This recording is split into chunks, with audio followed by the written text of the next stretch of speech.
Hi guys, what's up? It's Rachel back with another video, and in today's video I'm going to be doing some product updates. I tend to do that a lot here on my channel. What it is, I take products either that I've hauled or that I have received in BoxyCharm, and after I've tried them out or tested them or swatched them or however it is, I come back here on camera and give you guys updates and let you know how those products work for me and if they are worth the money. I don't have any updates in this video except if you're new here, welcome to my channel. Thank you guys so much for being here.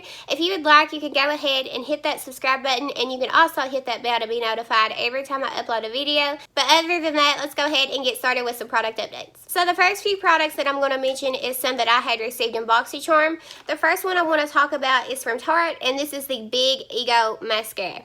First of all, I will say I love the packaging on this. It feels really nice, and it's very, very bright and bold, and I don't know if it's showing true to camera how bright it really is.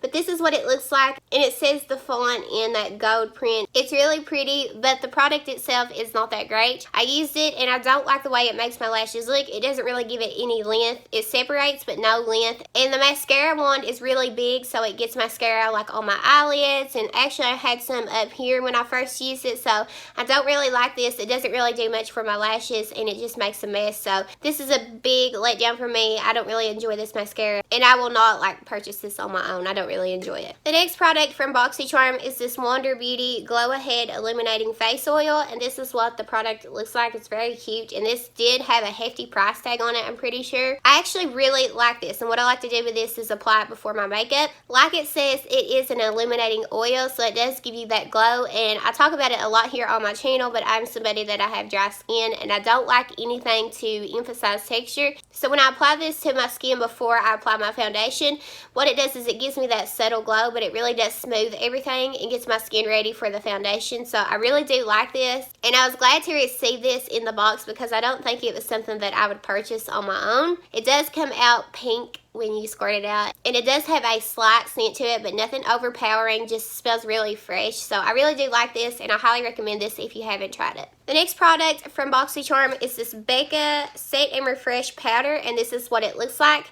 So if you've been here on my channel for a while, then you know that I use the Urban Decay Ultra Skin Definition Naked Foundation, something along those lines. I'm probably getting that out of order, but I actually used that up, and I was like, oh no, I don't have a powder, and then I forgot that I had received this in the box. So I pulled this out, and I've been using it, and I can honestly say I really do enjoy this. A lot of people was talking about that this powder oxidized on them, and I don't find that with my skin. It really does just melt into the skin, and it looks really nice, and I love that cooling effect that it gives. It kindly does feel like water. It's just really cooling. The best way I can describe it is if you use the Buxom lip polishes and that tingling cooling feel that you get on your lips. Well, this is what it does, only with a powder. I really do enjoy this, and I like the way that it looks on my skin. I actually think I like this better than the Urban Decay.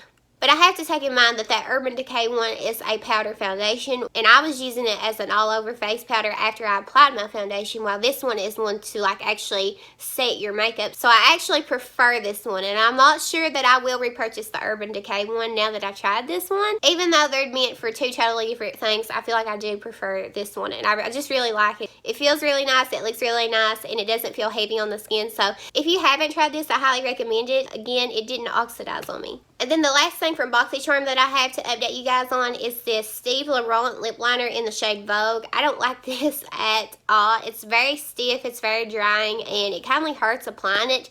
This is what the shade looks like. It's like a berry tone. I don't really like stiff lip liners. I don't feel like they do that much. I just don't like the way they feel. I prefer to have a creamy lip liner that won't slide. These just dry out my lips, and again, it hurts. I don't like this, and I wasn't really a fan of it. Now I'm going to talk to you guys about some products that I hauled in my previous haul video. So the first one I'm going to talk about is this Too Faced Perfect Flush Blush in the shade Sparkling Bellini, and this is what the packaging looks like. They had maybe 5 of these at one time, and I noticed that they're taking them off the market, and they have 2 of them left. 2 of them on Sephora and 2 of them on Ulta, and one of them is like a fan fave.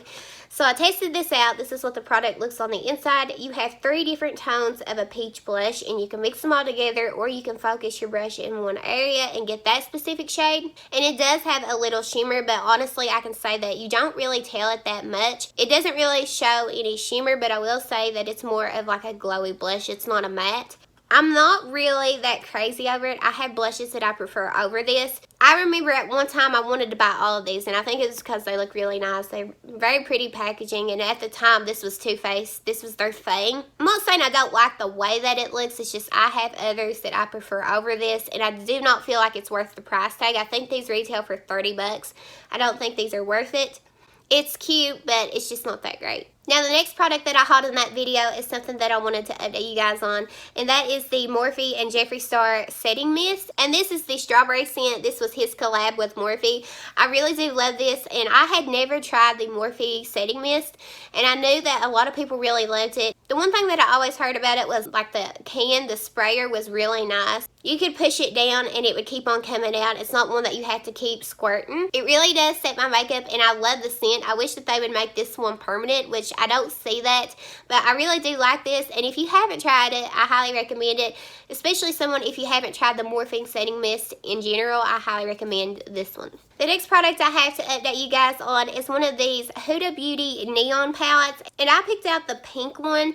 This is what the packaging looks like. First of all, I really do love the packaging. I said that in my haul video. It's plastic. It's just a little bit bigger than their Obsessions palettes, which I really do like those as well. I only had issues with one of those. But this is what it looks like on the inside. It's absolutely gorgeous. You have some of the prettiest pastel mattes that I have ever seen. You have some really pretty crease shades. I feel like they've done a really good job of picking shades in this. This is something that I find to be really unique, and I don't really see a lot of companies having products like this or releasing anything like this. It's really unique, and I just love the formula of this. I used this once and it didn't give me any issues. I actually really like the way that the look came out. Something that I like to do is I like to take like this matte lavender shade, and I like to pop it in my inner corners.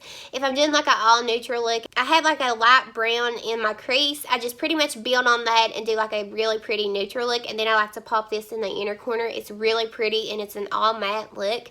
And then these shimmers are absolutely gorgeous. They didn't give me any issues as well. I just really love this palette, and I highly recommend it. I feel like I even like these better than the Obsessions palette. So if you haven't tried this, I highly recommend it. They do have an orange one, and then they do have a neon like yellow green one. But the biggest complaint that I heard with that neon yellow one is that she didn't really put a lot of the neon yellow shades. She kind of just used that as the theme and then threw in a bunch of random shades. But honestly, I really love this, and I can't say enough good things about it. That orange one looks really pretty as well. The next product that I have to talk about is also from my previous haul, and this is one of the Milani lipsticks in the shade Best Red number 7.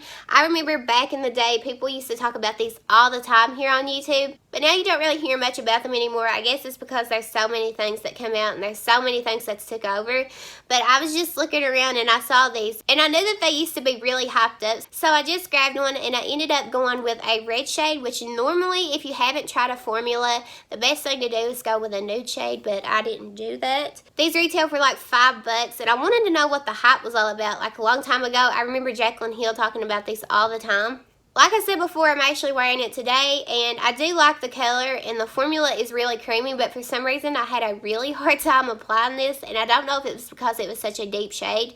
I do like it, but honestly, I don't love it. I like the scent on it. I feel like it smells like a Jolly Rancher. But other than that, that's all I really have to say about this product. I just had a really hard time applying it. I'd get out of the lines, and the tip on it makes it kind of like hard, I feel like. But the formula is nice, and the pigmentation is really nice. So if you haven't tried these, this may be a good option. Again, they only retail for like $5. The last product that I have to update you guys on was also in my previous haul video, and this is the Jackie Aina palette with Anastasia. Now, I have a lot to say about this palette. First of all, I want to say that the formula is just like the Norvina palette. And if you've been here on my channel for a while, then you know that I've done a video here on my channel about all the Anastasia palettes. I talked about every one, and I am somebody that I have my issues with Anastasia when it comes to their palettes. I feel like I have never tried any eyeshadow brand that is so powdery. Yes, the pigment is there and they blend out really well, but they are so powdery. That's one of the main reasons why I don't really grab for the rock shadows, is because they're so powdery, and I'm just not about that. But in that video, I was saying, like, when it comes to Modern Renaissance and the Norvina palette, I will look away from that because the pigmentation is really nice, and the metallics, especially in the Norvina palette, are insane.